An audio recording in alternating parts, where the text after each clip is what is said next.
Hey guys, it's George here. I'm recording this as I'm editing the current episode of the podcast.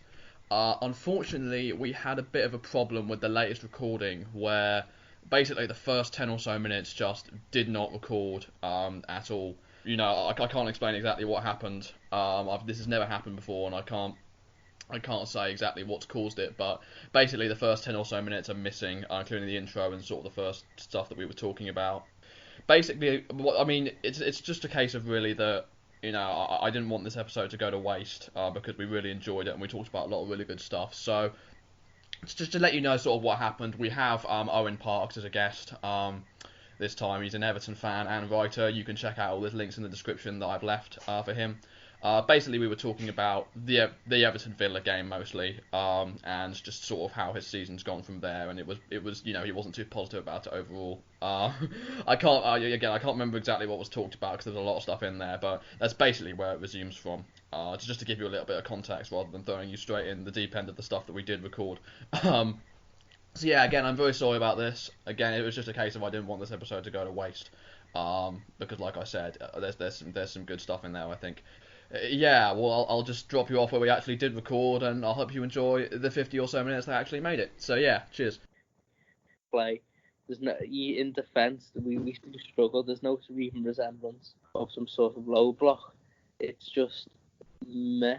It's not. There's not much organisation there either anymore. It feels like the players, and for that matter, Carlo Ancelotti has gone on the summer breaks about 4 weeks early because there's no effort there. Bournemouth and Sheffield United will turn us over comfortably, as I think we've both got better players than Villa, and there's something on the game for them both. We are just ridiculous. Yeah, I mean, with Villa, I mean, they obviously just come off the back of beating us, which is a big confidence booster. Was it a case that they were just really up for it and you struggled to deal with it, or was it just a shambles all around? I don't think they were very good.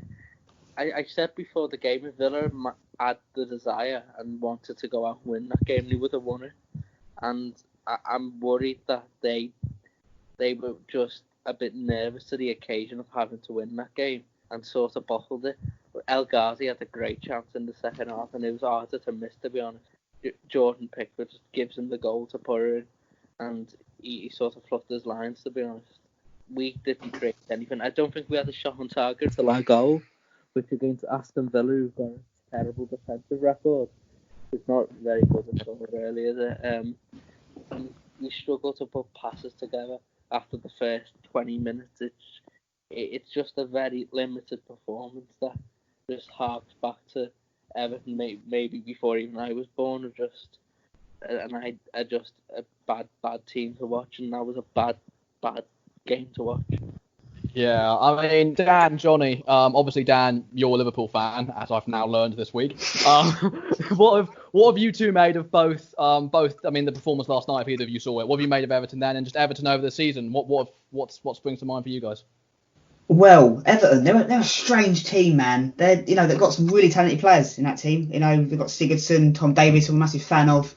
And they're kind of flat to deceive, didn't they, Everton? I think they had a real chance of, with the players they've got to get into Europe, but they just seem to have been overjumped by teams like Wolves and Sheffield United. And Everton, unfortunately, they are a mid-table club, and that's what they are, unfortunately. And they've got some really good players in that team, but they just don't seem to gel. And I mean, I didn't watch the game tonight because I was out, but I was seeing reports of it, and it wasn't particularly great by all accounts. No, I don't know where you're getting Tom Davies as a good footballer. He's genuinely the most League One footballer I've ever seen in my life. Yeah, obviously from my point of view, it's a difficult one to really analyse Everton for obvious reasons. But Tom Davies isn't very good. Aside from that, they've spent a lot of money. But the problem they've had for a couple of years now is the turnover of managers, really. They went with Marco Silva, who bought his own players, tried to implement his own style, and then he goes. So now Ancelotti's been left with the remnants of his era, really, and can't really do a lot with them. He's definitely improved them since he came in. They're more organised. The game against us, I mean, it's a dour game of football. But that's been every game, mate. Yeah, that's the other thing, you see. I've got a couple of blue mates now, David, you can imagine them.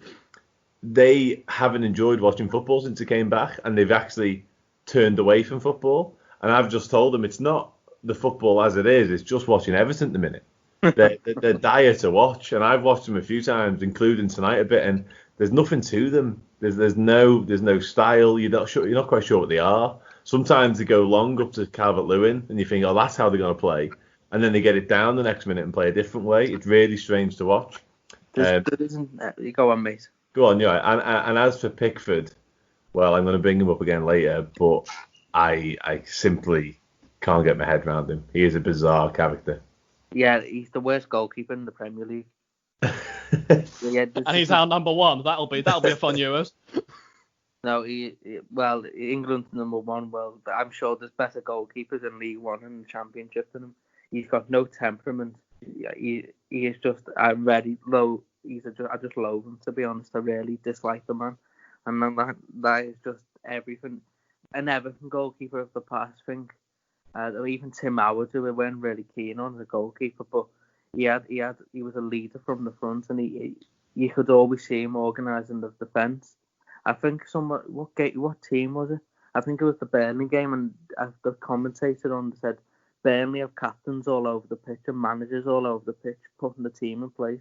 Well, we've not got one, and that's really concerning, to be honest. Yeah, and with Pickford as well. It's like on Sunday against Wolves.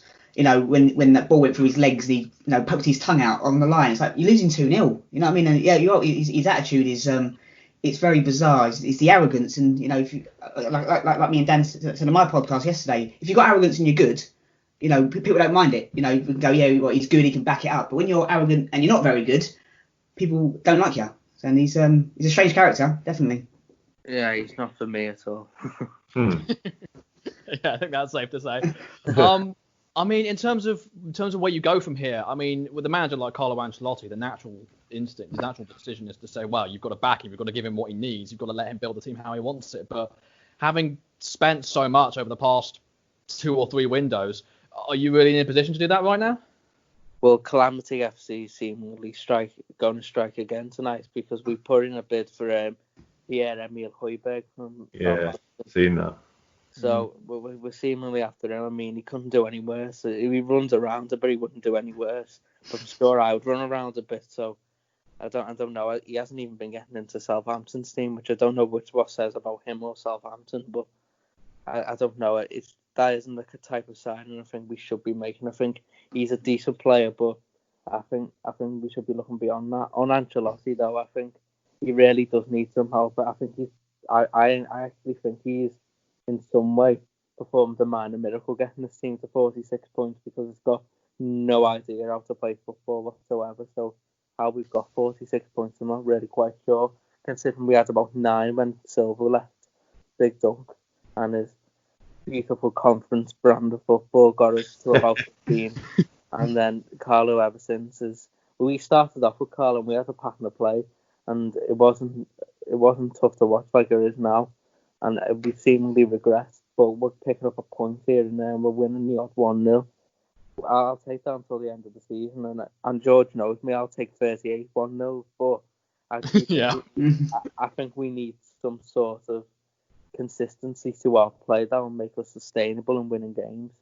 Yeah, was there a fee quoted for? Oh my God, Jordan Ayew scored. Okay, sorry. We're playing this during the games again. This time it's Jordan Ayew. I was going to say, let's wait for VAR to rule it offside. It's offside, sure. Jesus Christ. Penalty to Man United. Yeah, probably. We'll get to that game shortly. But anyways, what I was saying before. Was there a fee quoted at all? Like, was there like? I've heard 18 and I've heard 25, so I'm sure it's 22.5. Probably, yeah. I mean, it's a lot of money, innit? It's a lot of money. In Everton with their recruitment over the past couple of years, 30 million for Alex Iwobi is a prime example. There's not in a month of Sundays, he's not worth 30 million. Sometimes for Arsenal, he probably wasn't even worth 30 Freddos, to be honest. Yeah, to be honest, I think Alex Iwobi gets a tough rap from Everton fans because I don't think he's a bad player. I look at him and I look at the calamity which is Bernard Duarte. Oh my word, what a woeful footballer Bernard is. He literally looks pissed every time he plays football. He's terrible. And I'm sorry if there's supposed to be no swearing on here, but I'm feeling it because he's abysmal at football. Oh, Yeah. yeah, I can echo a lot of this stuff that's been going on at my club, in terms of the football, in terms of the signings. Not so much the opposite with us, in terms of spending loads on signings we don't necessarily need, but just quite the opposite. But yeah, I mean, with Højbjerg, he is a good player there, but the likes of Spurs have been linked with him. But for 22 million in Everton's predicament, then it seems to be a bit. It does wonder where the logic there for that, where logic is there. And I think with Everton, I think their recruitment policy over the past few years has just completely gone down the drain. And whichever manager they've got in charge, they need to sort that out as best they can. Otherwise, you can see them stagnating, in my opinion. Yeah, we've got Marcel Brandon at the front of the football club, who's supposed to be leading the way with transfers. But as much as Steve Walsh gets a lot of, I'm going to say, stick for how it's gone with the recruitment over recent years before Brands is just as the same as Steve Walsh had some terrible buys. It's a tough one, because we need now a period of consistency with Ancelotti, where we have 3 or 4 windows of buying players for his team, to which we then become accustomed to that. Whereas even if you complain about Palace, at least they've had, I know they haven't spent much, 3 or 4 or 5 windows of, well, even if they haven't bought anyone, but of Roy's sort of team, and you know how it's going to play. We just don't seem to have any identity. That's the issue. Yeah, I mean, it was weird, because when Ancelotti joined, it looks like there was a lot of positives, and Everton, you went on some really good form, and it looked like you could maybe get another top half finish again, but I guess there's a long way to go. That we're starting to see that now at the end. So we'll move on from Everton, because I mean, I'm probably sick of it at this point. Yeah. We'll move on to, we'll start with probably the biggest. We won't go all through all the games tonight like we normally don't. Last night it was the I don't know if you call it like a let's all laugh out, or whatever we want to call it. I don't know. We support about 5 teams, so there's about a derby every 2 weeks. If you have our teams involved. But yeah, Arsenal beat Liverpool. A pretty convincing win for Arsenal in the end, against a Liverpool that's very much been on the decline since they sealed that title. What do you two make of it on either side, I suppose? Well, I mean, I wasn't expecting us to beat Liverpool last night. I must admit. For the first 20 minutes of that game last night, I was thinking this is going to be a long 90 minutes. I was thinking this is Liverpool all over us, and they deserve to go 1-0 up. But, I was really impressed with Arsenal last night, I must admit. We defended really well, which is something I've said about twice this season, I think. But yeah, it was I would say convincing, because Liverpool, if on another day, they probably could have won about 16-0 if they had their shooting boots on, and Martinez wasn't in goal. But I was quite impressed with Arsenal. It was quite an impressive victory, and hopefully we can kick on from this. But it was a game that didn't really mean much. Liverpool are champions and miles ahead, and Arsenal are still 9th, which is incredibly annoying. But I'm happy. I'm happy from last night. Every player done a job.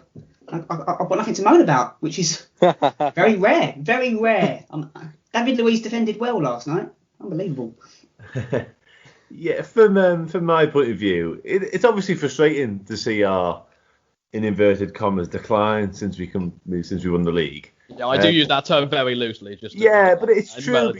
It's true, because we haven't been anywhere near the way we were prior to it, even prior to the lockdown, if you like. We haven't come back firing at all. The Everton game, the Palace game was probably our best performance. So outside of that, we've not been great, and we weren't brilliant last night. Obviously, I think generally, if I'm honest, I think we dominated. Oh, absolutely dominated. Probably 80 minutes of the game, and there was a 10-minute period probably in both halves where Arsenal were in it.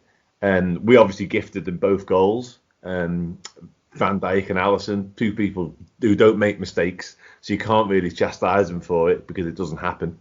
And as for us, shooting boots, they were decent defensively. The keeper had a good night. But I'd like to get the points tally, of course I would. But if you'd have offered me, let's say we finish on 96, just for argument's sake. If you'd have offered me 96 points in the Premier League, I'd have bit your hand off. So, would you, though? Because if you think about it, at the start of the season, you would have expected, with having 97 last season, Man City to pretty much match what they did, because they're pretty ruthless. Yeah, I get that. I get that point of view, but obviously, yeah, when you take it, I'd like us to at least match last season, but when you add them up and you look at how many games we've lost over the course of 2 years, it's pretty insane. Oh, I'm not criticising. No, I know, but I get that. I think to we can't string 50 points together. No, I think to maintain that sort of level of consistency is very difficult, as Man City have shown this year. They've lost, I think it's 9 Premier League games, and we've only lost 3 now because realistically, the City game was a bit of a mess, and then we lost last night. But that's because the league's done. We probably don't lose last night if we've got to win it. Oh, no, definitely not. No, Jesus. Yeah. Definitely not. So, generally speaking, listen, it's difficult to criticise, especially when you've already won the league. But, yeah, there's definitely been a drop-off, 100%. And, you know, Arsenal, fair dues for them last night. They defended all right, so... Yeah, I was really impressed with Mikel Arteta last night because before this lockdown, to be honest, I always had him down as some sort of Guardiola disciple, which does my head in because none of them are ever any good. These Guardiola disciples, they just not nearly enough long balls for you, Owen.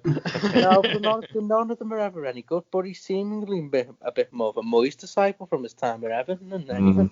We had plenty of games where we won 2-1 and had 2 shots on target back in them days. So I think he's learned a bit from there, and I think he's learned a bit from Pep and Wenger too. So yeah, I'm really impressed. I didn't expect him to be as defensively rigid as he is at times, but I don't know. I might have just watched one game of his play and he's playing Liverpool, but I don't know. I think he's done well so far. Oh yeah, I'm very impressed with Arteta. Don't get me wrong. I think he's done a brilliant job so far. He's turned some players that weren't very good into reasonably good. I'm not quite sure. Mesut Ozil, we'll get onto him, I'm sure. I think he's been furloughed. You know, I don't think he's. I don't think he's playing football anymore. I'm not sure where he is. They mentioned it last night in commentary. And, he's ready though. He said he was ready on Twitter yesterday. I know, and you know, I just don't know. I don't understand where he is. I'd sell him. I really would. I've had enough of him, to be honest.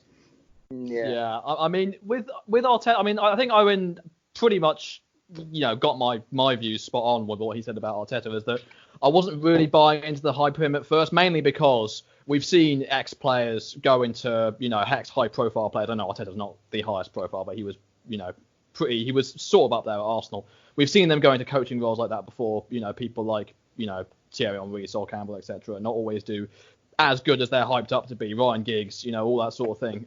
And I mean, I've been impressed. I think what Owen mentioned about the balance between trying to play good football that Arsenal are known for, but also recognising when they need to get a result, because that has been Arsenal's shortcoming for a long time, in my opinion. How they've always tried to stick to their roots and play the best football they can, which is admirable in a sense, as I'm sure Owen's shaking his head. But you also have to wait when you need 3 points. You need 3 points. So being able to adapt your game plan is important to that. And you know, Arteta showed last night against the best team in the league this season that he's been able to do that. No, well, I would say, yeah, definitely. It's like against Wolves as well.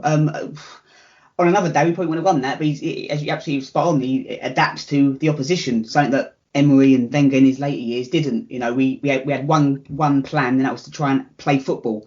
And when you're coming up against the top sides like Liverpool, who are better than Arsenal, there's no denying that. And if this game was played again tomorrow night, it probably would be about 6-0 Liverpool, to be honest. But I've been very impressed with Arteta. He needs backing, which I've said before.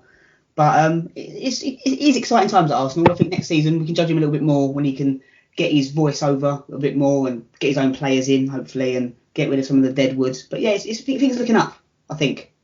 Yeah, I was just going to say, I agree in a way with George that, you know, the ex-players coming into jobs, I'm not too keen, but that wasn't my point really. My point is... No, I'm not saying it was your point. I was saying that was more the angle I was coming from when he was appointed. Right. And obviously, just to clarify, there's more exceptions to that. Obviously, some players go on to do well, but genuinely, you're either a top player or you're a top manager. You don't tend to be both.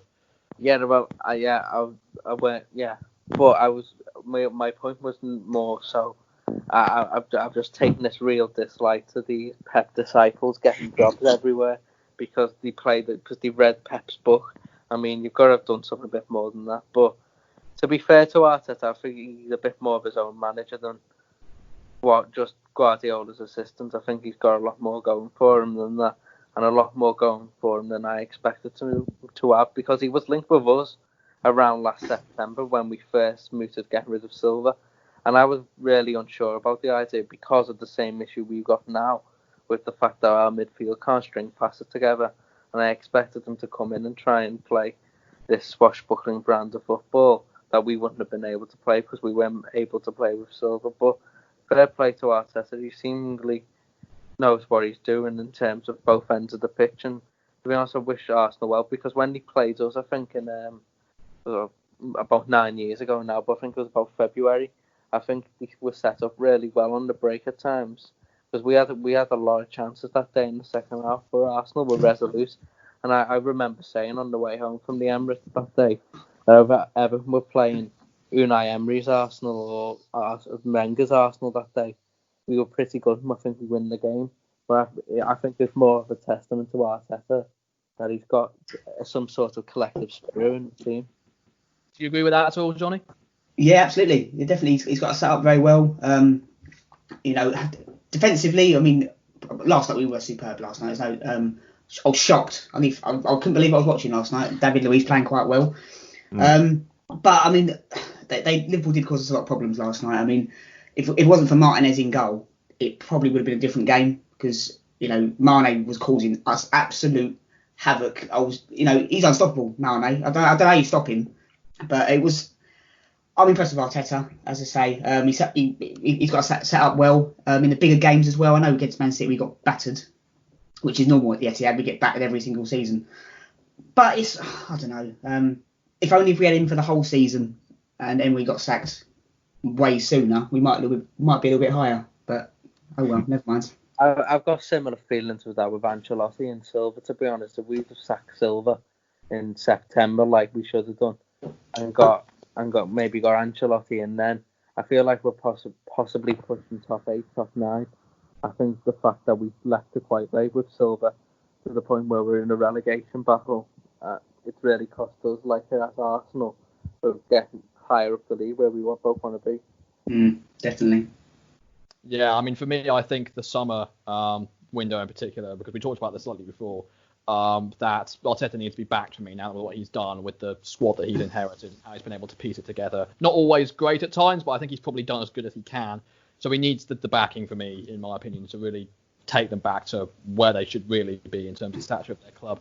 But yeah, let's move on now, and let's move to probably the biggest story of the week so far. Obviously, I'm talking about Manchester City, who had their European 2-year ban from European club competitions overturned by the Court of Arbitration for Sport, which was supposed to be for committing serious breaches of financial fair play between 2012 and 2016. Apparently not severe enough to keep their ban upheld, though. So I'll start with you on this one, Dan, because obviously it's your favourite club we're talking about here.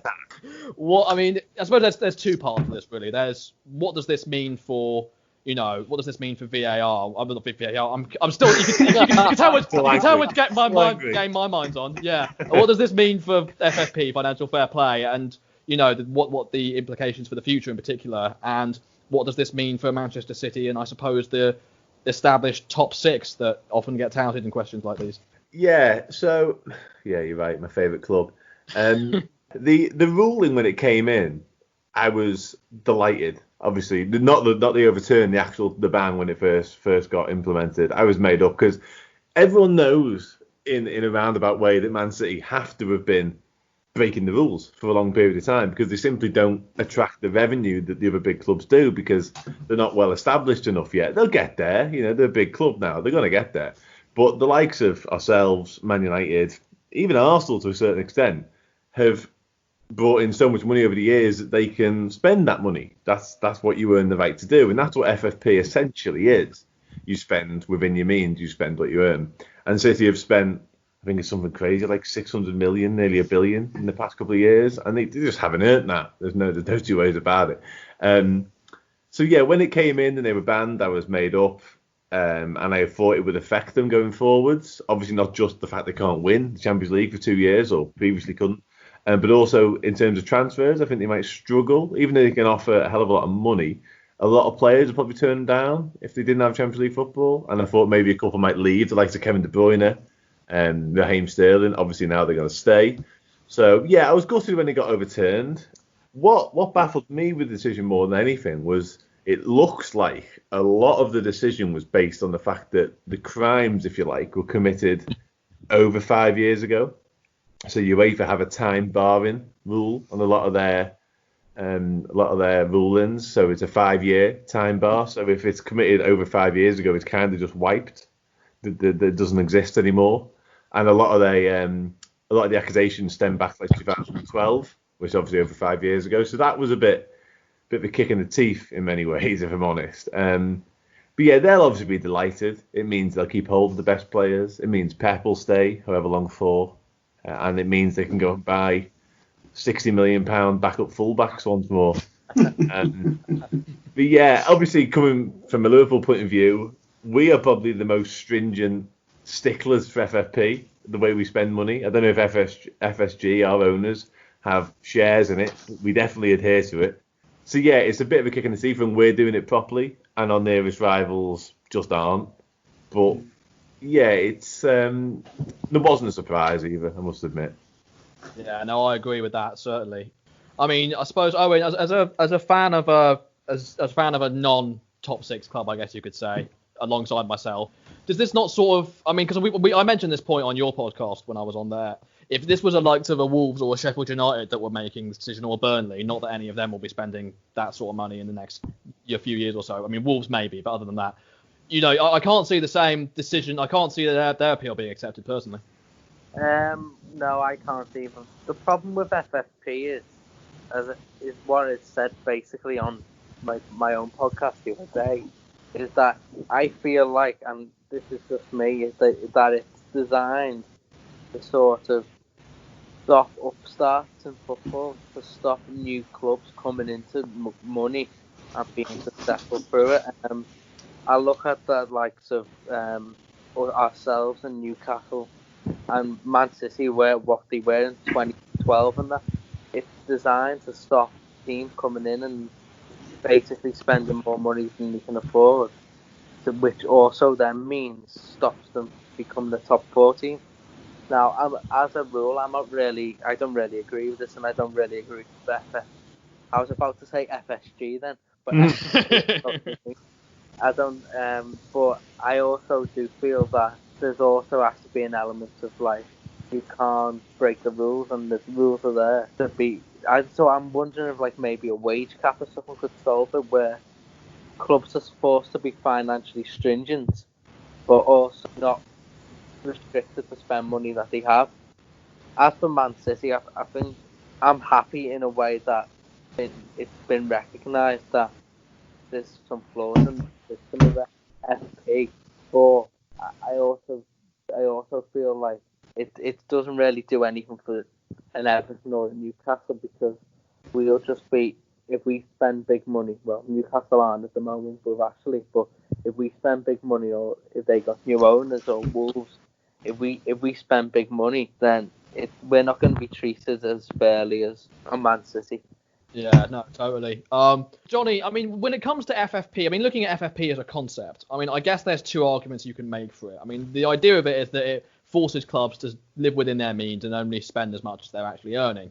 But that obviously naturally means that the bigger clubs with the bigger stadiums and better facilities are going to be making more. So I suppose there is an argument on either side that, well, the fact that these even without all the extra, billionaire owners and all sorts of things, these clubs are naturally in a much stronger position than a lot of smaller clubs are. So is there argument that maybe it shouldn't just be a case of limiting teams to what they have, and actually there should be more doing to give these smaller clubs a chance to make the league more competitive?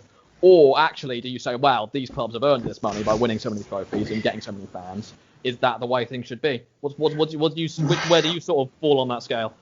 Well, I mean, with the whole Man City overturn ban, what annoyed me the most is they got fined 8.5 million, and their chief executive, I can't remember his name, he earns £115,000 a minute, so within 75 minutes the fine's paid off. Yeah.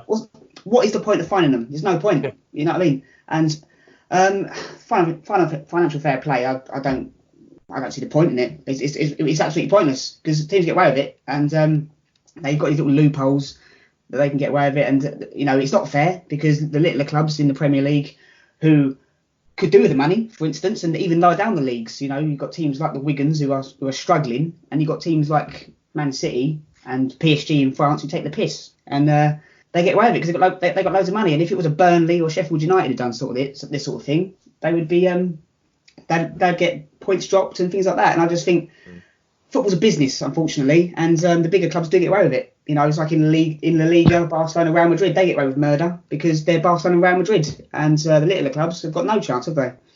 I suppose where I was more coming from is, and I've opened this up to Dan, Owen as well. Obviously, you're free to jump with any questions I ask. I was saying more about, take away the corruption and the bias for a minute. Let's assume that you have the rules that are being applied equally to every single team, hypothetically.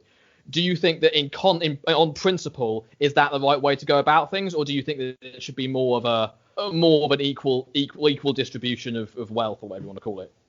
I get both arguments to the FFP thing. I think the reason it was brought in was to stop clubs spending beyond their means, like we've already said. And that we've seen in the past, the likes of QPR, they had a rich owner who came in, spent loads of money, and suddenly, essentially, he gets bored, the money dries up, QPR fall apart. And they are where they are now, mid-table championship. Portsmouth the same. Years ago, they were spending far too much money, all falls apart, and then they're in League One. And this is what FFP, in my opinion, was brought in for, to stop that sort of thing happening. Because say, for instance, it hasn't happened, but say the Man City owners came in 5 years later, the money dries up, they get bored, they walk away from the club, Man City are left with these huge wage bill that they just can't deal with. So that was the reason, in my opinion, FFP was brought in to begin with, to stop clubs becoming a mess. That, in turn, has led to the whole trying to keep the top six as the top six argument, because that's what happens as a reaction to it, which is not ideal. And I understand why clubs outside the top six would get annoyed with that, because they see it as the big teams trying to keep it to themselves. But I don't think that's the reason FFP was brought in. I think that's just a fallout from it. And as for Man City next season, I actually think it benefits Liverpool that they have Champions League football. A team or a squad like Man City playing once a week, or instead of 2 times a week, that league, they probably walk it next season otherwise. So them having Champions League football is actually beneficial to us. Yeah, the way I look at it is Man City I think Man City are a team that needs to be challenged in a way. So I'm not sure I agree with that. I think Man City need to be on their toes because they perform and the way they play is sort of robot-like. So I feel like they need to be in the swing of things. Whereas if you see them in the first half against Southampton, when it's sort of like they weren't at themselves, Southampton get a goal, and then it takes the stride away. Whereas if they're playing once a week like that, you wonder if Liverpool were playing twice a week, have more of the sort of rhythm to keep it going, rather than Man City just sort of taking their eye off the ball. I might be stretching a bit there, but I feel overall that Man City sort of need a big Champions League performance over a league performance, which is why I think Liverpool winner again. Okay, yeah. So I mean, it's a fascinating conversation all around. I think. I mean, obviously, at the end of the day, if the ban's been given, it should be upheld, in my opinion. I mean, it's quite clear that City have spent the money that they should, and like Johnny said, the fine is just that they were given in the end is just ridiculous. It's being, and I think they know what they're doing as well. I think the corruption is clear as daylight to see. But again, with FFP, I suppose you have to wonder if the whole system does need looking at as well. And I think there's some really good points raised on all sides there. So I suppose there's really only one place left to go. I've been trying to avoid talking about this as long as possible. I'll let it slip off there. But ever since the, obviously with the Palace Man United games, United have gone on 2-0 up, by the way. Anthony Martial with his second goal. Oh, not Martial. Well, United's second goal, I should say, his first goal. So yeah, I mean, all the talk tonight has been about VAR. I'm going to wait to say my piece for a minute. But it's, I mean, first of all, the Palace penalty that wasn't given, it was right just before the half time, and then United go and score 2 minutes later. And then Jordan Ayew's equaliser was being ruled out, as you heard just about 10 minutes ago, ruled out for what looked to be. I've seen the still image. It literally looks like a toenail that's stuck out. So I mean, you guys go nuts. Yeah, the offside VAR, it's kind of. I say black and white. That's simply not true. There's been some armpits and some all kinds, but at least with the offside, you can see something. It's the objective ones that get me. That penalty in the first half, I brought it up when we first came on before we started. That is just an absolute stonewall penalty. And apparently you've said they haven't even looked at it. It just doesn't make sense. That's what I've heard. I haven't. I'm not watching the game, but I'm hearing online that they didn't even look at it.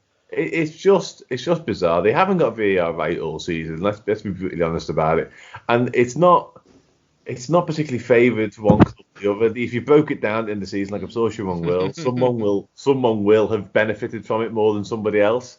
But it's just across the board not been good. And every club has had their moments, I think. I think every single team has got a point in the season whereby they'll say, VAR has done us there. And when it boils down to it, I think it's been said a bit more recently. People tend to blame VAR, but there's somebody in a studio at Stockley Park watching that happen. So it's the standard of refereeing. Like, I thought the ref last night was pretty dire. Oh, it was terrible, wasn't it? Yeah, I often think the refs are pretty bad. So there's definitely a problem with refereeing in this country. And I said earlier on before we started, I said VAR in different countries has actually worked pretty well. I watched a lot of the Bundesliga, and it works really quite well. Yet we don't copy the mould. There was a period of time, though, across Europe, I think Italy as well, where VAR wasn't as good, and we had similar instances to this, and it took a few years to actually to get it right. So it might be teething problems, and let's hope it is, because nobody likes to see. Like, I'm not a United fan, as you well know now, and I'm not a Palace fan, but I'm watching that game, and that is a penalty. I don't want to rub it anymore, but it's a really bad one. VAR, man, it's just it's like last night. I can't remember what play it was, but I think it was Alexander Arnold who with a high tackle. I can't remember what it was, and it wasn't as bad as Eddie Nketiah's against Leicester, but in slow motion it looks bad. And I don't think it was a red card. I don't think it was a yellow card, and I think, but the fact that Eddie Nketiah got sent off for something very, very similar, and VAR didn't look at it, and that frustrates me. I'm not saying Eddie Nketiah wasn't a red card, it was, in my opinion, but I just thought. The VAR, the officials are terrible, and I've said for a long time now, why don't I have an ex-footballer with them who understands the game a little bit better, because they can see what's, if a player's gone down easy, they can go, yeah, I don't think it's a penalty. But these referees, and they don't look at the bloody monitor. That's what annoys me even more. They've got a monitor there that's doing nothing. And in Italy, France, and all the other big leagues, the VAR, they go have a look at it, you make a decision, and they go have a look at it, and then they go, actually, yeah, I'll make that decision. Over here, they rely on someone who's not even in the same place as them to make a decision, and it's called the video assistant referee, not video referee. And I think the referee should have the final say, not VAR. The way we talk about VAR in this country is if it's some sort of computer generated sort of into some sort of technology. Well, there is in a way, but at the end of the day, it's still John Mott on a chair and Andre Mariner on the pitch.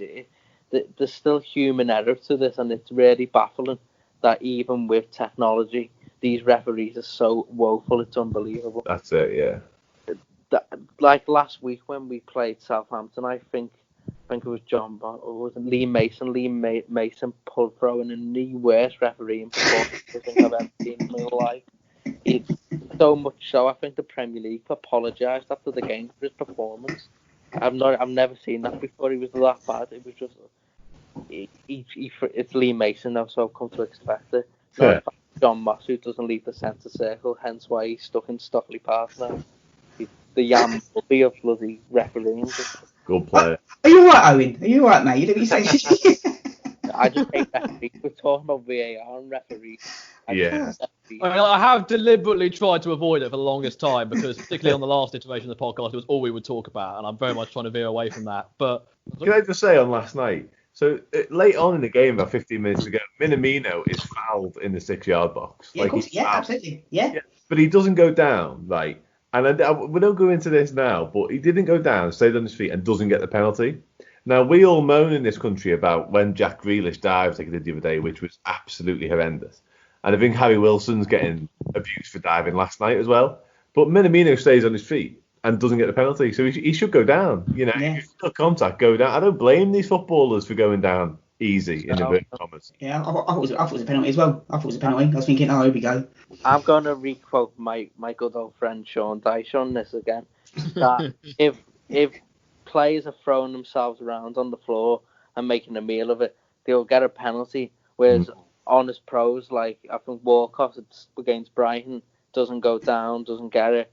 Actual penalty, they're not getting the decision. And it's a bit of big club bias in that, because Anthony Martial falls like a sack of spuds, doesn't he? But the some teams get penalties for literally nothing. Like Man U, we get one every 5 minutes. It's baffling. I don't know where the state of the game is anymore, to be honest. But if you moan about that, it's all past the game. I mean, my problem with it isn't necessarily VAR itself. I think you really hit the nail on the head there, Owen, when you said it's the people in charge of it. As long as you have the same officials that are making the same mistakes, deliberately or not, either way, it's a shambles. And until that changes, until that improves, whether you have the technology or you don't, we're just going to keep seeing the same problems. So, but I think as well, the rules that have come with VAR, because they've introduced a new set of rules, you can argue if that's VAR or not, or if it's a separate thing. But either way, I think that that they're ultimately making football much less enjoyable to watch, because it's, again, you're talking about things like shoulders, and I mean, Sacco, the goal against Villa, goes off his shoulder. I mean, if that goes in, we probably win that game because we have a great record go ahead. Instead, we lose that 2-0, and it's. I mean, to be fair, it's not always gone against us. I mean, I remember the game at United back in the start of the season. We had 2 or 3 stonewall penalties for United not given. So it's not entirely a big club bias, but I also think that when you get towards the tail end of the season and things get more urgent and more is at stake, then bigger clubs are more, and I mean, all clubs are more desperate to get points. And I think with things like the relegation battle as well, it's common knowledge that there's, that you want to have, the Premier League wants to have more to play for, because it gets much better views. So you have to look at that, and you have to look at the decisions that are given with us against Villa, us against Man United, and everywhere else in the league, not just with Palace. Is that being factored into it? Because I think it is a possibility, and I think it is something that needs to be investigated. Not that I think it will be, but yeah, I'm just sick to death of talking about VAR. So I'm hoping we can just move past it. So yeah, let's get on to the headline act of the podcast that let's all laugh at. For those newcomers, this is where we all each pick one moment that made us laugh throughout the week, regardless of whose expense it was at. And yeah, we just sort of have a bit of fun there. So I'll start with you, Johnny. Which one have you got?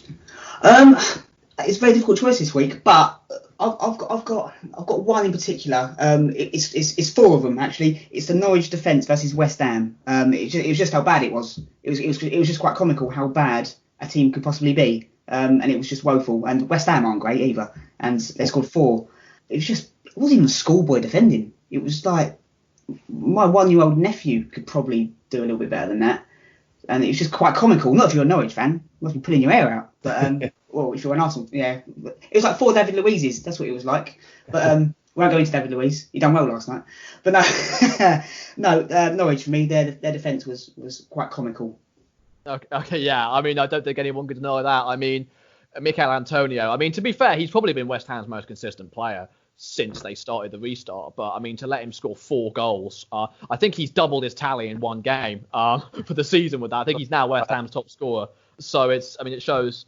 It just, yeah. Well, I mean, if you play one West Ham game, score a hat-trick, and you'd be West Ham's top scorer. Yeah, I won't get you started on Norwich and Daniel Farke because we'll be here all night. But yeah, have you got anything then, Owen? Yeah, it was originally going to be Daniel Farke, but as we've already laughed at Daniel Farke, I'm gonna take a moment to laugh at David Moyes, because why not? I know he's doing well now with a win, but the way, honest to God, the smirk on his face after that Norwich game last week when Nate won, he thought he was safe, and then Bournemouth and Villa come out with what they've done since that game. He thought he was safe, and I would love nothing more offered to beat West Ham tomorrow, and they'd be bang in trouble. So You'd love it if they beat him. Love it. Amount of time before that was quoted. Yeah, we're winning what he does, isn't it? So, That's it.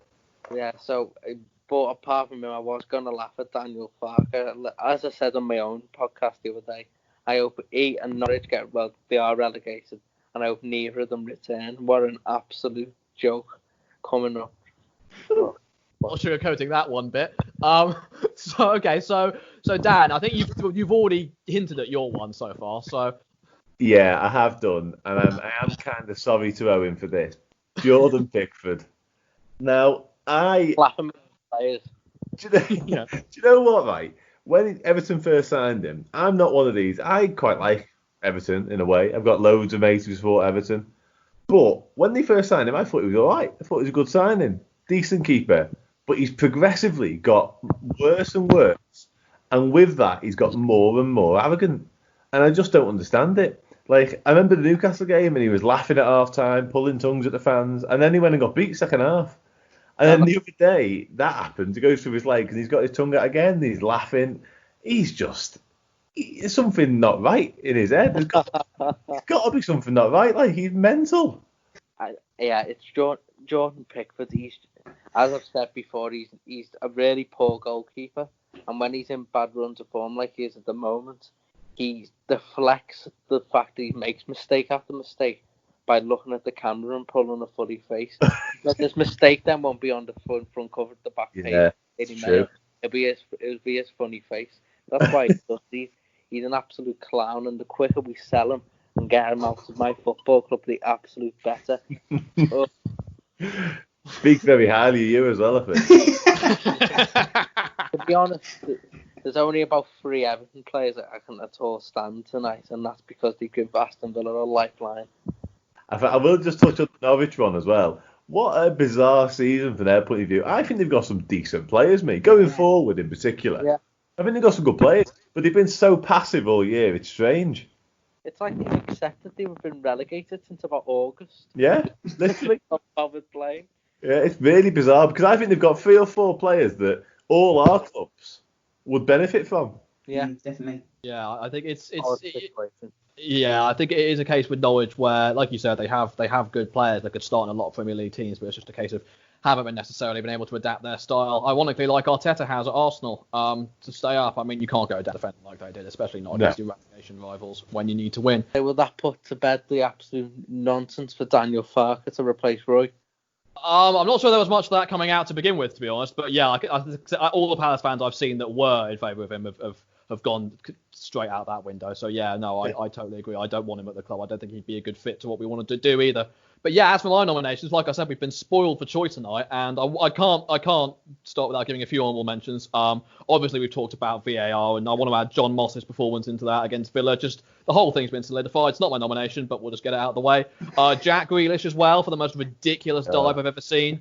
I actually liked Grealish before that game. I understood, having a player that's infamous for diving, rightly or wrongly. I understand why it's like people give him stick because he's such a good player. But after that, I can't defend him anymore. It was just ridiculous. Obviously, I want to give a shout out to Oxford United as well, who managed to lose to Wycombe Wanderers in the playoff final after having 13 shots to 5 and 76 possession of the ball. I'm sure Owen's licking his lips at that one. I mean, I'm not knocking Wycombe at all. They're a good side and I like them. They deserve the promotion. But when you have stats like that and you can't win, you deserve to lose the playoff final. And then, but the one that takes the cake for me, as I'm sure you've all seen because I've talked about it before, is Hull City losing 8-0 to Wigan Athletic in a relegation 6-pointer, 7-0 down at half-time. Wigan, keep in mind, are obviously in going into administration, likely to get a 12-point deduction. We talked about that on the second episode, I think it was.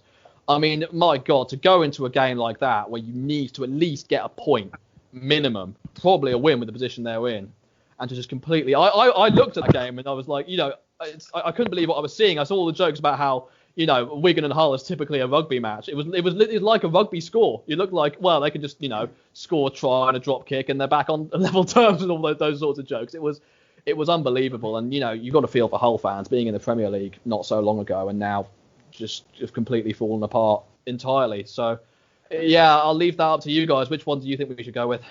The Hull one, definitely. Because I'm laughing at myself, to be honest, for missing the opportunity to put that picture of Phil Brown on where he's got time.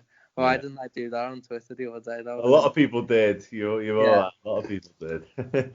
It's got to be Hull. You can't lose a game 8-0 and get away with it. No, yeah. I mean, it's relegation 6-pointer. Imagine we're going, right, keep it tight for the first 10-15 minutes, get into the game, and you're 7-0 down at half time. That is just, that's impressive, not in a good way either. I think Hull might have to win that. But with Wycombe, it's quite funny because they're a team that wanted to end the season, and then they got in the playoffs by points per game, and then won the playoff final. That's, for a team that wanted to, it's impressive, isn't it? That's pure. That's quality, that, isn't it? Did you see the stats before the game on like the style of football the two clubs played? Like Oxford were top on everything for like passing and expected goals and possession and all that. And Wycombe, I think, were 23rd in the league and all that sort of stuff. It was mad. And then obviously what happened. I'll have you know, in every major division in Europe, Wycombe Wanderers have the lowest pass accuracy. They have got Akinfenwa though, so. Akinfenwa. Did you see his post-match interview as well? I thought it was Brilliant. Yeah. What an outrageous character he is. Yeah, I would have put that as a nomination as well, but that's more of a laugh with rather than at, so that doesn't really apply as much. But Tim Closer versus Akinfenwa next season, George. But you can't wait for that. Oh God, yeah. Wycombe will If he stays, absolutely destroy Norwich, by the way. he's about 40, isn't he now, Akinfenwa? Will he still be playing? They're all in the 40s. I think so. Yeah. That's true. Won't have much of a squad left if they let all them go. No, but in all seriousness, I think it's, I didn't even realise it was Wycombe's first time in the Championship. I thought they'd been in like the 1940s or something for like a couple of seasons, but no, first time ever. And yeah, like you said, massive well done to them with the stats that they've had as well. It just goes to show that it's not about how you play. It's all about getting results at the end of the day. So, and again, the points per game thing was just ridiculous for them as well. I think it was Peterborough that dropped out after having a really good run. So. Yeah, it was. I don't know why Sunderland fans were moaning. They were about 14th, weren't they? Yeah. Something like that, yeah. And Ipswich were trying to.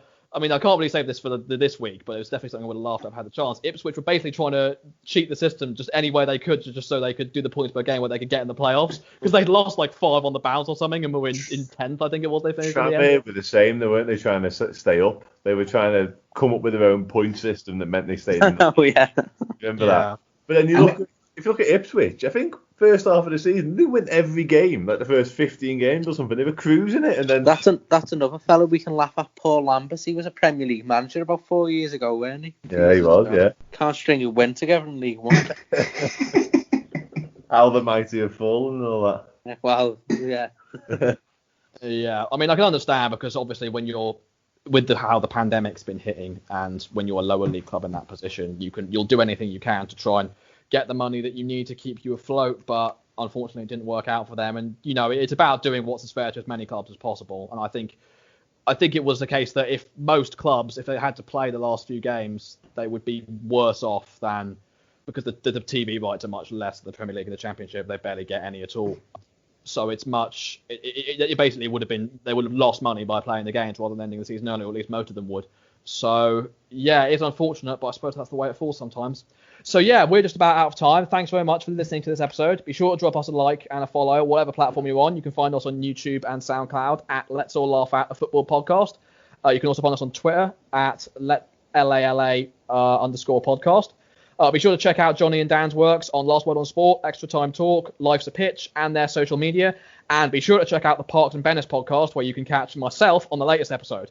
Links in the description, as always. Thanks to Johnny and Dan for joining me, as always. Thanks to Owen for being our guest. Thank you for listening, and we'll see you guys next time. Take care.